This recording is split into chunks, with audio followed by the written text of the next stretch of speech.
What's up, guys? We have a pretty special piece of equipment here today. The biggest piece of equipment we've ever had on a job site.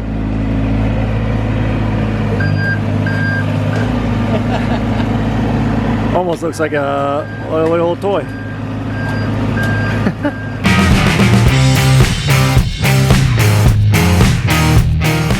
Hey, it's Brian with Team Aquascape. I'm here in Chicago, Illinois. We are starting a project that has been in the works for almost a year at this point. It's been held up by some home construction and some other logistical problems, but I'm super excited because today we are starting what's going to be a very, very unique project for Aquascape. And what I mean by that is it's not our typical day-to-day. We really focus, and our specialties are on natural boulders, making it look more like you stumbled up into a forest and found it. But here in the city, in this particular backyard, that's not going to make sense. So we have a very, very formal project. I guess the reason I'm excited about it is because it gives us the opportunity to take a pretty small space, which is behind me over here, bring it to its fullest potential, use our architectural walls in a way I've not seen used yet, and take us out of our comfort zone a little bit. It's going to be fun, and I can't wait to get started. This is the drawing that I put together for the customer. This is what sold us the whole project. What makes this thing really unique, I think, is the small space we have. It's about 30 feet from side to side and about 50 feet from the back of his garage to the house here. So we're going to be working in this space right in here. This is the back door of the house, which is right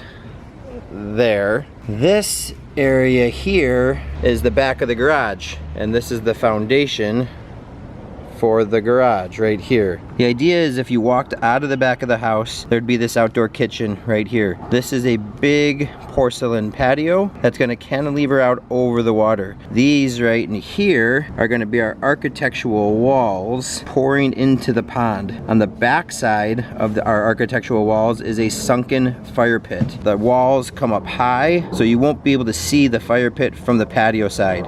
It'll be kind of this hidden area over there. This area is crushed stone, bridge out to steppers that hang out over the pond. This would also be our bog filter, another big patio. It's gonna be epic. So we got Nick over here right now marking things out. What becomes very challenging with a design like this is everything has to be squared off. If something's off just a little bit, the whole thing will fail. For example, if my stepping stones that lead over to this space end up coming too much over here, then the patio space gets off too much. If they come up over here too much, then coming out of the back door is going to get difficult. If we don't have everything on right angles and the stepping stones come on more of an angle like this, it'll look silly. First day here, we're really gonna focus on just putting up a bunch of string lines, getting everything squared off, figuring out exactly where we need to dig. We'll start digging. All the dirt on this site has to come out of here. So we'll start staking this off, digging everything out. All the dirt is gonna come over into here where we can then load it up and get it the heck out of here. Do you have any questions? I'm thrilled to do this project. Gone through a couple different designs. This is the final design we agreed on, and we've got our master carpenter, Nick, over here getting everything squared off. It's gonna come together quick. I'm hoping we get the whole thing done in about 2 weeks. So wish us luck, and we'll show you the progress. Here we go.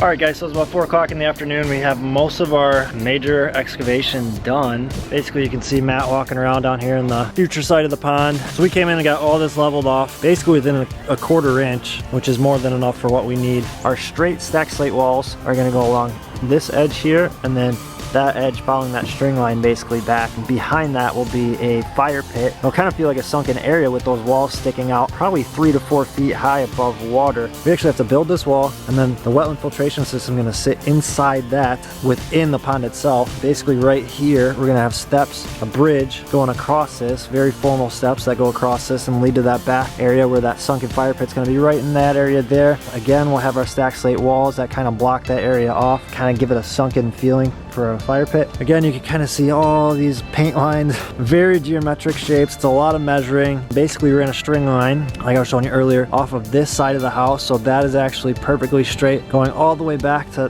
that wall there, comes off of the house. Then we go down with a level, make sure that's perfectly plumb, and then we spray out that line. That line basically is what we've been measuring off of for all of these lines throughout the pond here. There's still a few edges to kind of cut out, reshape, but for the most part, the base is here. You got anything else to say, Matt? Rocking and rolling. Rocking and rolling.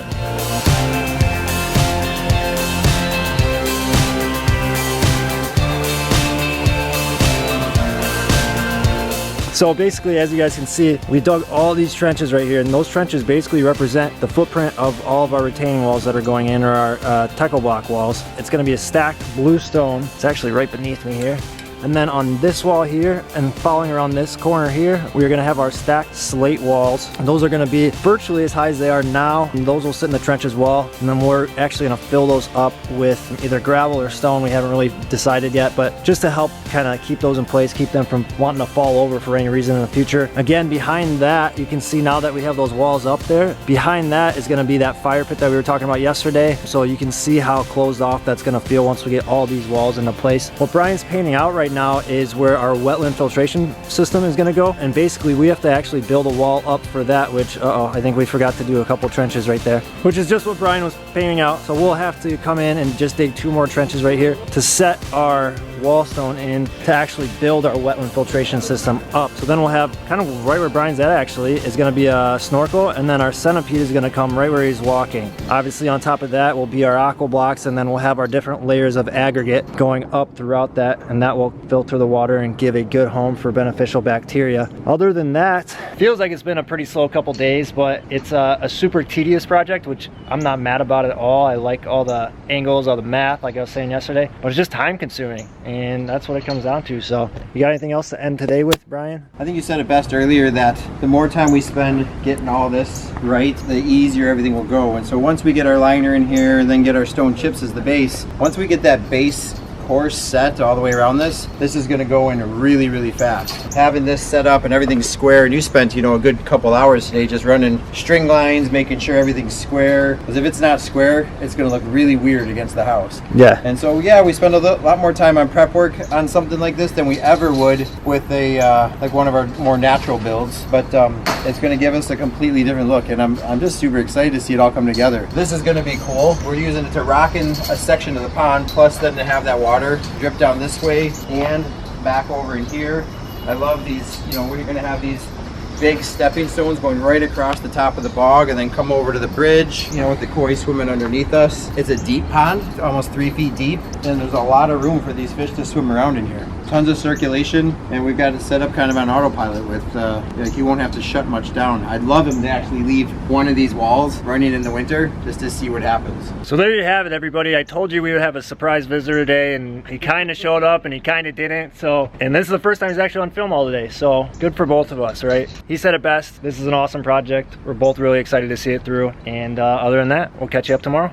Good morning, everybody. It's Nick here from Team Aquascape. I am going to catch you up on what we got done so far this morning. What we did this morning that was not done yesterday was we went ahead and dug out this area for the snorkel centipede that's going to go in there. That's going to be the heart of our wetland filtration system. Other than that, you can see we sloped all these trenches back into themselves basically, and what that's going to do is hopefully take a lot of those folds out of the liner for us and not have to deal with so many weird edges as we're building these walls up. You can see our special guest right over here, Brian Hogelin. How are you doing, buddy?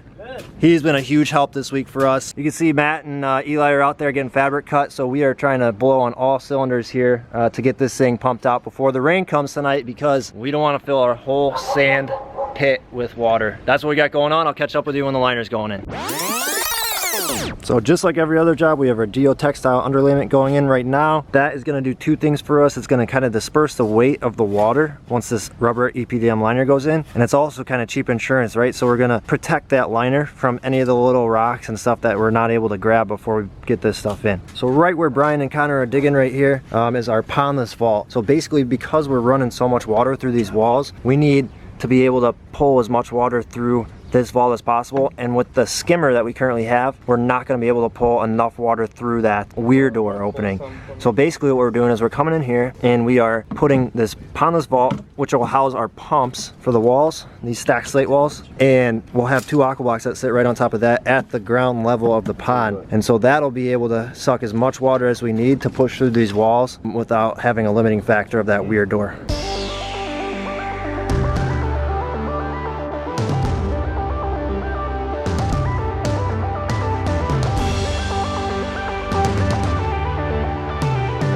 What's up everybody, it's Nick here from Team Aquascape. Once again, we are in Chicago and we are on this formal pond build. Let me show you what we got done because it's actually pretty impressive and I think it looks really awesome. 2 days of straight building wall, this is what we got. What do you think about that?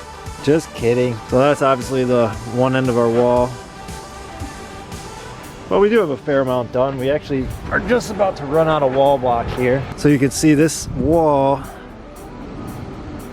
actually is at the finish height. I didn't think I was gonna like this wall at first, but the higher and higher that we build up this wall, it's actually starting to look really, really cool. So that finished patio will come out, hang over the edge there. We'll have our wetland filtration system. Again, we have to finish the tackle block wall from here, coming around here, but our wetland filtration goes in here, snorkel, centipede, and then our different layers of gravel. We'll actually have stepping stones that go from here to here to here all the way across that, and we'll figure it out from there.